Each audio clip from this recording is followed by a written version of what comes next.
Hey there, and welcome to Juicy Celeb Talks. Today, we're delving into the tale of Jayne Kennedy, a woman celebrated as a beauty icon some time ago. But let's not kid ourselves, being drop-dead gorgeous wasn't all sunshine and roses for her.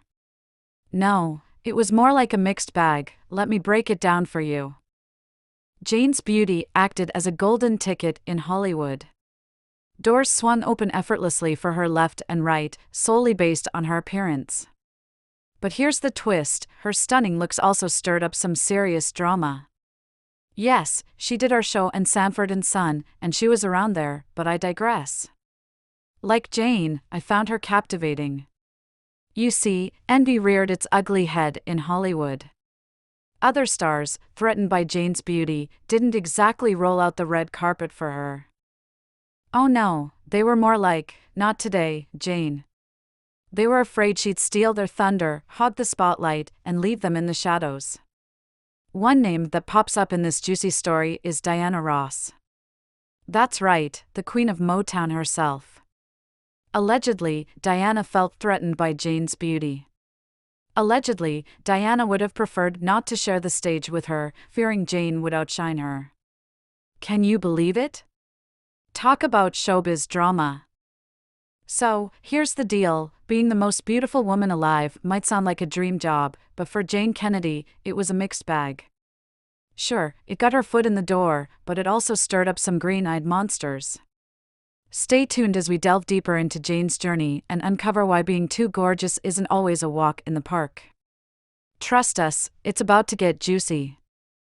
Jayne Kennedy, a household name in American showbiz, was born in 1951 in Washington, D.C. She grew up in a supportive family that had her back every step of the way. Even as a child, she displayed talent and courage. She loved acting in school plays and tearing up the dance floor. Despite not being wealthy, her parents cheered her on, recognizing her special something. In her late teens, Jayne won the Miss Ohio USA pageant in 1970, making history as the first African-American woman to clinch that crown. This catapulted her into the spotlight, leading to modeling and TV gigs. People couldn't take their eyes off of her. She was stunning, with a natural charm that captivated everyone. But things weren't all rosy for Jayne. Despite her talents, being a person of color in the predominantly white entertainment industry of the 70s wasn't easy. She faced discrimination and had fewer opportunities than others. But she didn't let that deter her. She persisted, determined to make her mark. Her big break came when she landed a co-hosting gig on NFL Today in 1978, becoming the first African-American woman to do so in sports broadcasting. Viewers adored her sharp wit and in-depth knowledge of football. She became a household name, winning hearts across the nation. Her success on the NFL Today wasn't just a personal triumph, it paved the way for other women of color in the media industry. But Jayne wasn't just about sports. She continued to thrive on stage, acting, modeling, and even writing. Her early struggles and her never-give-up attitude are a major inspiration for anyone chasing their dreams. She showed that no matter what obstacles you face, sticking to your guns can pay off big time. Jayne Kennedy's story about beauty is like a tale with two sides. You see, Jayne Kennedy was one stunning lady, and that beauty of hers could open doors like nobody's business. But guess what? It could also ruffle some feathers. Back in the day, when Jayne Kennedy strutted onto the scene, people couldn't help but take notice. She had that wow factor, you know? And that wow factor landed her some sweet gigs in the entertainment industry, movies, TV shows, you name it. Her beauty was like a golden ticket, giving her opportunities left and right. But hold up, here's where things get interesting. While her looks got her through the door, staying there was a whole different ballgame. See, people had this notion that just because Jayne was easy on the eyes, she couldn't possibly have much else going on upstairs. Some folks in the industry thought she was just a pretty face, nothing more. During an interview, when asked if she had acknowledged that her looks opened doors for her, she humorously admitted, "Sure, I got my foot in the door a lot because of the way I looked, but I also ended up on the cutting room floor because of the way I looked." She shared an incident from the film Lady Sings the Blues, where she mentioned her role as Billy D. Williams' first girlfriend before he met Diana Ross. She did great work, but Berry Gordy, the film's producer, decided to cut her scenes to focus solely on Diana Ross. Jayne faced challenges due to society's standards of beauty. If you didn't fit the mold, tough luck. Jayne had to work twice as hard to prove she was more than just a pretty face. It wasn't just about talent, she had to battle against stereotypes and prejudice. But here's the kicker, Jayne didn't let any of that hold her back. Not for a second. She kept pushing forward, breaking barriers, and showing the world what she was made of. Sure, there were times when the odds seemed stacked against her, but she never let that stop her. Sure, there were opportunities she missed out on because she didn't fit someone's idea of beauty. But you know what? She created her own opportunities. She carved out a path for herself in a world that often tried to box her in. Beauty can be a double-edged sword, no doubt about it. But for Jayne Kennedy, it was a weapon she wielded with grace and strength. And in the end, she proved that beauty is far more than just skin deep. It's about resilience, determination, and staying true to yourself no matter what. In 1970, Jayne, at the age of 18, was working as an entertainer and model, primarily strutting her stuff as a fashion model for the May Company. She didn't anticipate becoming famous by winning pageants more for fun than anything serious. So Jayne was taken aback when she won Miss Ohio, making history as the first African-American woman to clinch the title.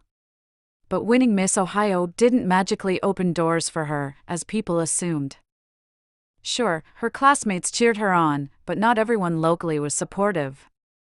In fact, some defaced billboards with her picture. Even in 1970, there was a lot of resentment towards her success. And the worst part?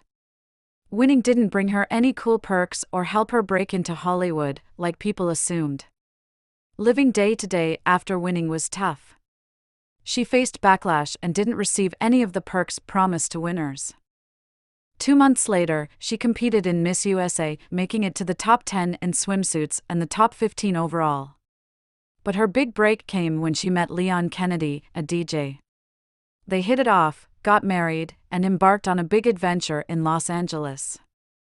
In LA, Jayne worked as a secretary in a law office while attending auditions. Thanks to Leon's friend Lamont, she got a shot at being a dancer on a comedy show called Rowan and Martin's Laugh-In. That gig opened doors to more exciting opportunities, like touring with Bob Hope's USO show and dancing on the Dean Martin Show. She even landed roles in TV shows and movies like Sanford and Son and Wonder Woman. But not every door swung open for her. She missed out on major roles, like in the Billy D. Williams biopic and Charlie's Angels, because some people thought she'd steal the spotlight. There was even talk of a spin-off from a movie she did, but it never materialized. In 1980, she was supposed to star in a film about Dorothy Dandridge's life, but that fell through too.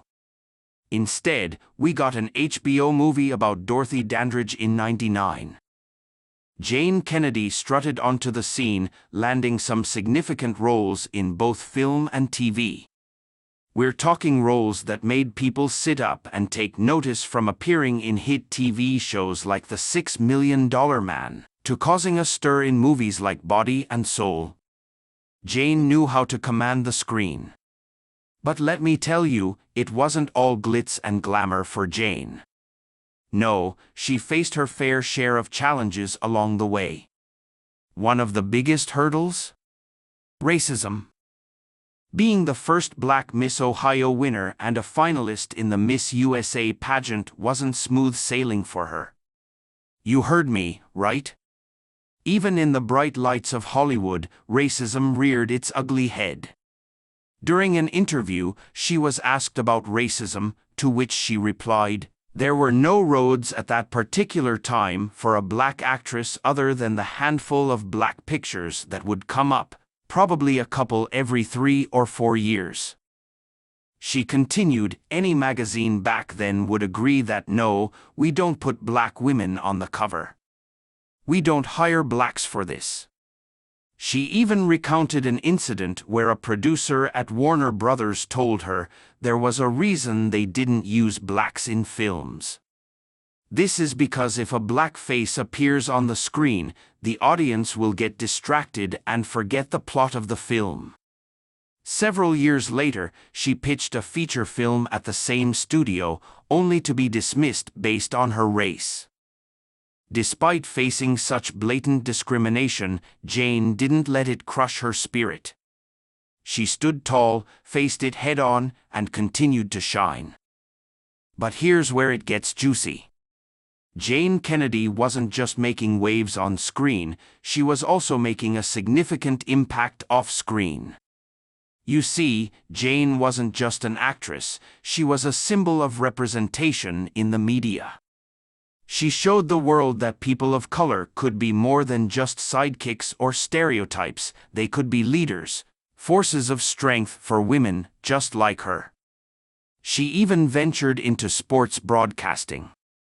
Jayne had always been passionate about football thanks to her sports-loving father. So, when she heard about a gig on NFL Today, she jumped at the opportunity. But get this, before all that, she was rubbing shoulders with the Cleveland Browns, doing PR stuff. Sports ran in her blood, no doubt about it. After high school was done, she dove into the world of sports. Junior Olympics? Been there, done that. Remember when she used to watch her father swing that bat on the baseball field? Yeah, those were the days. So, when the chance to talk football on TV came knocking, she didn't hesitate. This was her moment in the spotlight. During a one-on-one interview, when asked about her transition into sports broadcasting, she said, "I knew I could do the job, and I knew it would be a meaningful venture for me to be able to work with these sports figures who had been my heroes." She managed to convince the head of sports talent for CBS to give her an audition. When she walked in, there were 15 girls there with blonde hair and blue eyes, and then there was her. She thought, here we go again. I'm never going to get this job. I'm not what they're looking for. But she decided to relax, engage in the process, and give it her best shot. And guess what? She got the job. But here's the catch, they didn't exactly roll out the red carpet for her. They didn't provide her with any training, and they wouldn't even let her hang around the studio in her spare time to get familiar with everything. Now, you'd think Jayne would throw in the towel, tap out, and say enough's enough. But nah, she wasn't about to let a few skeptics bring her down. She had this inner strength instilled by her parents, who always told her to believe in herself, no matter what. Every day was like a battle for Jayne. You had these print journalists who were mad that TV folks like her could give everything away before they could even grab their morning coffee. So, they had it out for her, big time. But Jayne just shrugged it off. She knew who had her back: the players, the coaches, and the bigwigs of the sports world. They were all cheering her on. Take Joe Namath, for example. He wasn't thrilled about talking to Phyllis George, but when he heard Jayne was on the scene, he was all in. And then there was Julius Erving, a true legend. He said there were no interviews at his place unless it was with Jayne. Talk about a compliment. Even legends like Bill Russell finally caved and agreed to an interview, but only if Jayne was the one asking the questions. That's the kind of respect she deserves. And did I mention that the gig she landed on NFL Today was short-lived? Well, she was only signed for about a month and a half, and the pay wasn't much. She had to prove what she could do during those 6 weeks to secure the job for longer. During her second week at work, there was a big fight coming up between Muhammad Ali and Leon Spinks in New Orleans.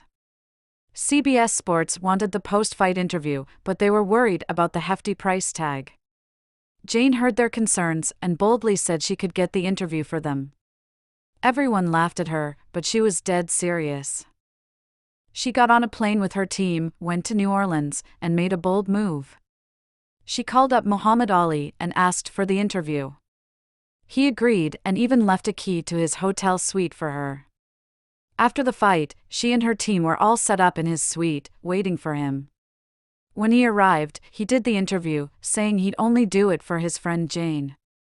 She flew back the interview to New York, and it aired on CBS Sports. Her bold move paid off, and on Monday, her contract was renewed. Another time, Jayne found herself at a developers conference in Las Vegas. She heard that Muhammad Ali was there too, speaking to a group of developers. She walked into the room and saw him surrounded by reporters and photographers. When he spotted her, he brought her over and pulled her up onto a table next to him. They hit it off and became good friends. That's how Jayne Kennedy made waves in broadcasting, by taking risks and making friends in high places. It wasn't easy, but her resilience and charm helped her succeed. And let me tell you, Jayne Kennedy's influence didn't stop there. It rippled through the industry, inspiring countless others to chase their dreams regardless of the odds. She showed them that with hard work, determination, and a whole lot of sass, the sky's the limit. Let's talk about how she shook up popular culture.